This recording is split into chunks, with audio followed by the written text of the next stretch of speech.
صحیح مسلم میں روایت ہے، رسول اللہ صلی اللہ علیہ وسلم نے فرمایا،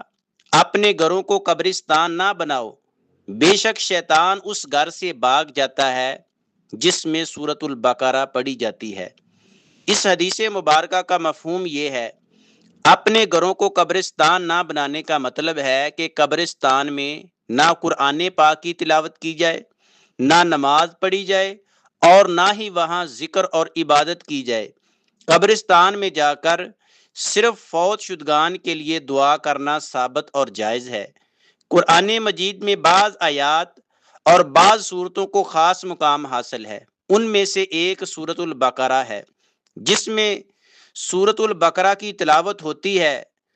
اس گھر سے، اس جگہ سے جادو جنات اور شیاطین بھاگ جاتے ہیں، اور جس گھر میں نماز اور تلاوت قرآن نہ ہو تو وہ گھر قبرستان کی طرح ویران، جنات شیاطین کی اماجگاہ بن جاتا ہے۔